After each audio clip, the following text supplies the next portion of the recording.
نتیجہ اس کا بڑا خطرناک برآمد ہوتا ہے۔ مضبوط فکریں، کبھی آپ اس روایت کو دیکھیں اور یاد کر لیں نا تو یہ بڑا نفع دیتی ہے۔ نبی کریم علیہ السلام نے حضرت عبداللہ ابن عباس رضی اللہ تعالیٰ عنہ سے فرمایا، عبداللہ ساری دنیا مل کے تیرا بھلا کرنا چاہے کر نہیں سکتی جب تک رب نہ چاہے، اور فرمایا سارے دنیا دار مل کے تیرا کچھ بگاڑنا چاہیں بگاڑ نہیں سکتے جب تک رب نہ چھوڑ دے بیٹا، آپ جب تک اللہ نہ چاہے۔ تو پھر رجوع تو اللہ کی جانب کرنا چاہیے۔ نبی اکرم صلی اللہ تعالی علیہ وسلم نے اپنی امت کو توانائی اس بات سے دی کہ اللہ ہمارے ساتھ ہے۔ آپ دیکھیے فکری تندرستی کتنی زیادہ ہے کہ 1000 کے مقابلے میں 313 لوگ ہیں، نہ اسلحہ پورا ہے، نہ گھوڑے پورے ہیں، نہ خوراک پوری ہے، لیکن وہ میدانوں میں اس طرح لڑے ہیں کہ 1000 کو بھاگنے پر مجبور کر دیا۔ وہ ابو جہل نے جب کہا نا جاسوسوں سے کہ جاؤ پتہ کر کے آؤ، تو انہوں نے آ کے کہا وہ تو 313 لوگ ہیں، بچے بھی ہیں، بوڑھے بھی ہیں، چیز کوئی نہیں پاس۔ تو ابو جہل کہنے لگا پھر تو انہیں گھوڑوں کی پشتوں پر باندھ کے مکے لے جائیں گے، وہاں جا کے دیکھیں گے کیا کرنا ہے۔ تو جاسوس کہنے لگا سردار اگلی بات بھی سننا، ہے تو 313 لیکن جان ہتھیلی پہ رکھ کے آئے، جس کے خیمے کے پاس سے گزرے ہیں شہادت کی دعا مانگتے دیکھا ہے، ان کی آنکھوں سے چمکتی ہوئی روشنی اور ان کے لفظوں سے پھوٹتا ہوا ولولہ اور ان کی آوازوں سے نکلتا ہوا دبدبا کسی جگہ بھی انہیں کمزور نہیں ہونے دیتا، ان کے اندر کہیں بھی کوئی کمزوری نہیں آنے دیتا۔ غریبی کا نام لے کے سارا سارا دن پریشان ہونا، غریبی کا نام لے کے اپنے آپ کو مظلوم ثابت کر کے لوگوں کو مدد پر اکسانا بندہ مومن کا یہ طریقہ نہیں ہے۔ اپنی توجہ اللہ کی جانب کرے، نبی رحمت علیہ السلام کی بارگاہ میں استغاثہ پیش کرے، لیکن دنیا داروں کو مائل کرنا، لوگوں کی جیبوں کی طرف دیکھنا، یہ مومن کی شان گردن کو جھکا دیتا ہے خیرات کا پتھر۔ جہاں میں مانگنے والوں کے سر کبھی اونچے نہیں ہوتے، اور غیرت ہے بڑی چیز جہانے تگو دو میں۔ بھائی آپ طاقتور بنے۔ دیکھیں نا ایک نوجوان نے آ کے حضور کی بارگاہ عالی مرتبت میں عرض کیا تھا، یا رسول اللہ صلی اللہ علیہ وسلم غریب ہوں کچھ دیجئے۔ تو حضرت جابر بن عبداللہ رضی اللہ تعالیٰ عنہ فرماتے ہیں ہم نے حضور سے بڑا کچھ سنا، یہ لفظ نہیں لفظ لا، یعنی میرے پاس نہیں ہے، یہ ہم نے حضور سے سنا ہی نہیں۔ ایسا کوئی محبوب کہیں ہوگا نہ کہیں ہے، بیٹھا ہے چٹائی پہ مگر عرش نشیں ہے، اور ملتا نہیں کونین کو کیا کیا تیرے در سے، بس ایک لفظ نہیں ہے جو تیرے لب پہ نہیں ہے۔ اور یہ فاضل بریلوی رحمت اللہ علیہ کا انداز بھی دیکھیے، کہتے ہیں واہ کیا جود و کرم ہے شہ بتہا تیرا۔ اور یہ ذرا دیکھیے شعری ذوق دیکھیے، واہ کیا جود و کرم ہے شہ بتہا تیرا، نہیں سنتا ہی نہیں کیا انداز ہے۔ اب یہ کیسی زبان ہے اور کیسا یہ محاورے کا استعمال ہے، جو شعری ذوق رکھتے ہیں وہ سمجھیں، کہتے ہیں نہیں سنتا ہی نہیں، کون؟ مانگنے والا تیرا۔ یا رسول اللہ آپ سے مانگنے والا نہیں سنتا، حضور عطا کرتے۔ اور ایک جگہ پہ فرماتے ہیں میرے کریم سے گر قطرہ کسی نے مانگا، دریا بہا دیے ہیں دربے بہا دیے ہیں۔ حضور تو دیتے، پر نوجوان نے جب آ کے عرض کی نا یا رسول اللہ صلی اللہ علیہ وسلم کچھ دیجئے، وہ جوان ہو، چڑھتی جوانی ہو، اور پھر وہ سوال کرے۔ ہمارے ساتھ ایک دوست پڑھا کرتا تھا، یہ 3 مہینے کی چھٹیاں ہوتی تھی تو وہ مستریوں کے ساتھ مزدور لگ جاتا۔ ہم نے اسے کہا یار تو مطلب 9th 10th کے اندر مزدوری کرنے جانا، تو کہندا سی یار میں قد میرا ایڈا بڑا ہے، ابا جی کو مانگ دیا شرم آؤندی۔ یہ سوچ نوجوانوں میں پیدا ہونی ضروری ہے، اب میں ابا جی سے مانگوں، مجھے تو دینا چاہیے۔ اس نے آ کے عرض کی یا رسول اللہ صلی اللہ علیہ وسلم کچھ دیجئے، تو حضور فرمانے لگے تیرے پاس کچھ بھی نہیں؟ اس نے کہا ایک پیالہ ہے میرے پاس گھر میں اور ایک کمبل ہے۔ اتنا غریب بندہ ہے کوئی محفل میں جس کے گھر میں ایک ہی پیالہ ہو، ایک ہی کمبل ہو؟ کوئی بھی نہیں اتنے بڑے مجمع میں۔ لیکن اگر کوئی ہماری غریبی کا رونا پوچھے تو میرا خیال ہے ہر تیسرا بندہ دوسرا بندہ غریب ہے، اور بڑا ہی غریب ہے۔ ایک پیالہ ایک کمبل، کریم نے فرمایا لے کے آؤ، وہ لائے تو محبوب فرمانے لگے کون خریدے گا؟ ایک نے کا 1 دینار، ایک نے کا 2 دینار۔ محبوب نے بولی لگوا دی، 2 دینار کا بیچ دیا، فرمایا جا 1 دینار کی روٹی لے جا۔ یہ نوجوانوں کو فکر دی کہ وہ انویسٹمنٹ میں تم نے ذات سے اپنے گھر سے لینی ہے، وہ 10-15 ہزار کا ٹھیلا بھی کسی سے نہیں کہنا تو لگا کے دے، جاؤ 1 دینار کا کھانا لے جاؤ، 1 دینار کا کلہاڑا خرید کے لاؤ۔ صحابہ فرماتے ہیں وہ کلہاڑا لایا، پر نصیب دیکھو اس کلہاڑے میں دستہ نبی کریم نے اپنے دستے مبارک سے لگایا۔ فرمایا جا جنگل میں جا کے لکڑیاں کاٹ اور بیچ، کھا بھی اور کھلا بھی، پی بھی اور پلا بھی، 10 دن مجھے نظر نہ آنا۔ وہ یارو یہ کیا بات ہوئی؟ مایوس رہنا، کمزور رہنا، فلانے نے میرے ساتھ تعاون نہیں کیا تو میں پیچھے رہ گیا، فلانے نے ہاتھ نہیں پکڑا، تو اپنی دنیا آپ پیدا کر، اگر زندوں میں خود جد و جہد کر، میدان میں اتر، ہمت کر۔ حضرت حسن بصری رحمت اللہ علیہ کے پاس ایک نوجوان نے آ کے عرض کی حضور بس آج کے بعد میں نے کام نہیں کرنا۔ فرمایا تمہیں کیا ہوا ہے؟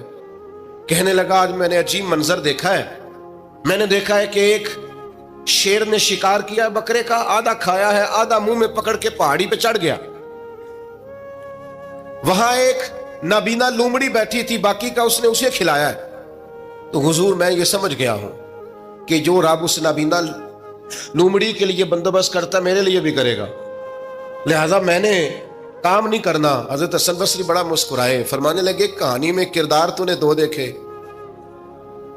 ایک شیر ایک لومڑی۔ فرمانے لگے کیا بات ہے تیری، تو نے لومڑی بننے کا پروگرام بنایا، شیر بننے کا کیوں نہیں بنایا؟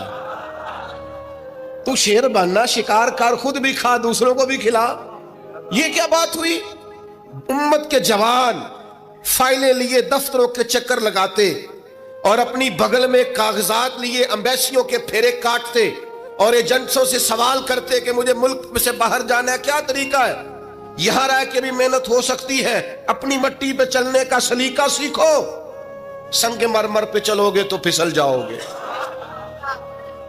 دوستو سنو، میرے کریم نے فرمایا جا لکڑیاں، ایک پیشہ برا ہے میرے بھائیوں، ایک پیشہ وہ ہے کسی کے آگے ہاتھ پھیلانا۔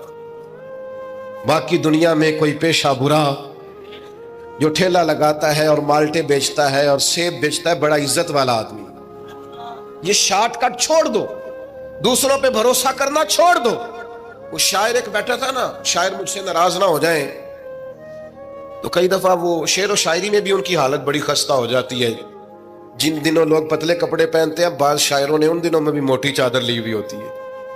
تو ایک جگہ بیچارہ بیٹھا تھا کونے میں، اللہ ماشاءاللہ سب کی بات نہیں، تو حالت ایسی خستہ تھی، ایک بندہ 5 روپے پھینک گیا، تو تھا خوددار، بڑی تکلیف کو اٹھا اپنے پیسے، تو اس نے کہا آپ کی حالت بتا رہی ہے، آپ کو ضرورت ہے۔ اس نے کہا ضرورت پڑی تو اللہ رسول سے مانگوں گا، تیرے سے کیوں مانگوں گا؟ شعر بڑا قیمتی کہا، اس نے کہا یہ آرزوئے کرم اور میں آپ سے کروں، یہ آرزوئے کرم اور میں آپ سے کروں، یہ بھیک اس کو دیجئے جس کا خدا نہ ہو۔ میں تو وارث ہے میرے اللہ رسول، میں کو لوارث ہوں کہ تیرے سے مانگتا پھروں؟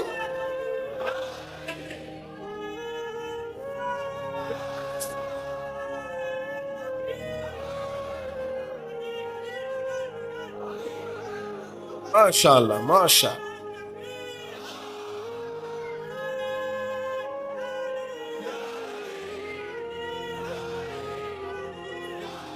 بس ہم سمجھے ہماری قیمت وصول ہو گئی، اگر خودداری پر نوجوان نعرے لگانے لگ گئے تو پھر تو بات بن گئی، لگتا ہے محنت کا ارادہ بن گیا ہے۔ انشاءاللہ تعالی کشکول ٹوٹنے کا ٹائم آ گیا ہے، کرم کی برکھا برسے گی، یہی ملت کا جوان قیادت کرے گا۔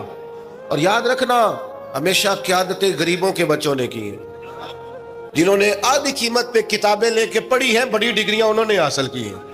یہ کمزور نہ پڑھو، نبی پاک داعیہ اللہ ہے، حضور نے جگایا ہے، 15 دن نظر نہ آنا، مزدوری کر۔ وہ نوجوان 15 دنوں کے بعد آیا، اب تیرا حال کیا ہے؟ اس نے کہا حضور پہلے 1 پیالہ تھا نا، اب سارے گھر کے برتن بن گئے۔ پہلے ایک بستر تھا، اب سارے گھر کے بستر ہیں۔ اور نوجوانوں، ہم نے سہارا بننا ہے۔ ماں سے کہنا ہے اب تو نے آنسو نہیں بہانے، تیرا پتر بڑا ہو گیا ہے۔ بہن سے کہنا ہے اب تو کبھی پریشان نہیں ہوگی، تیرا بھائی بڑا ہو گیا ہے۔ بوڑھے باپ کے پاس بیٹھ کے کہنا ابا جی بس اب آنسو پوچھ دو، آج کے بعد پریشان نہیں ہونا، پتر جوان ہے۔ اپنی بیوی سے، بچوں سے کہنا کہ کسی خواہشات پوری کرنے کے لیے تمہیں دیر تک انتظار نہیں کرنا پڑے گا، ہم میدان میں ہیں، بس اپنی مٹی پہ چلنے کا سلیقہ سیکھو، سنگ مرمر پہ چلو گے تو پھسل جاؤ گے۔ نبی پاک نے محنت کو سپورٹ کیا ہے، مشقت کو سپورٹ کیا۔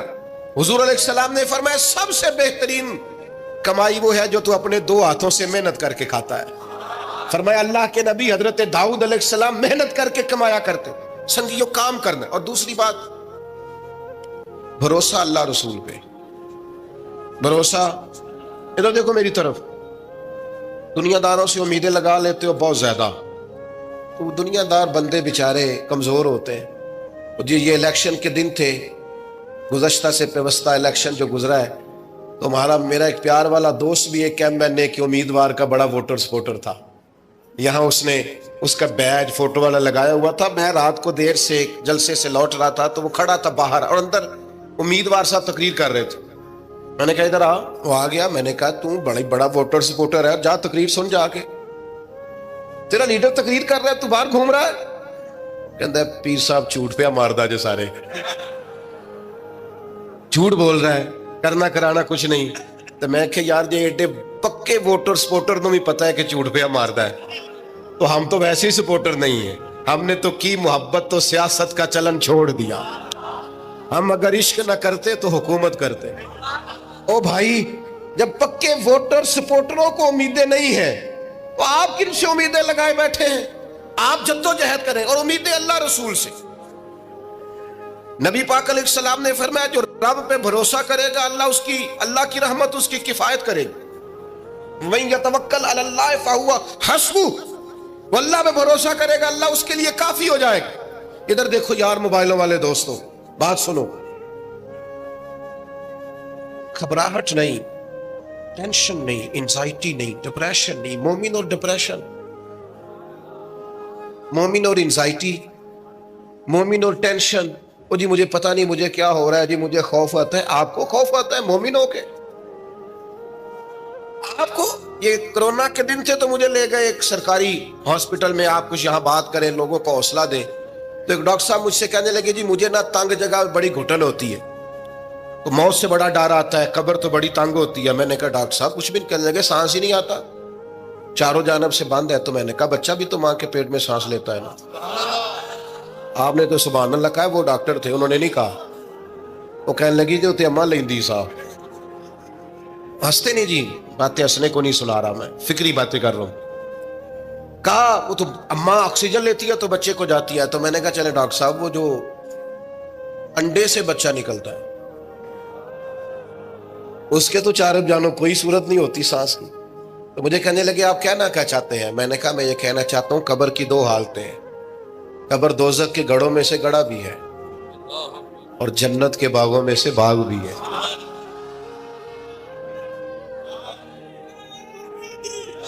سنو یار، اللہ آپ کو خوش ہو، ماشاء اللہ۔ سنیں جی سنیں، میں نے کہا اگر کسی کا یہ ذہن بن جائے کہ مرنے کے بعد میں نے باغ میں جانا ہے، ایک منٹ کے لیے سوچو نا یار، یعنی ادھر قبر بند ہوئی تو نیچے باغ، اور باغ بھی معمولی نہیں، جنت کے باغوں میں سے باغ، اور باغ ایسا شاندار جس میں آنکھ کھلی تو پہلی زیارت ہی مدینے والے معبود کی۔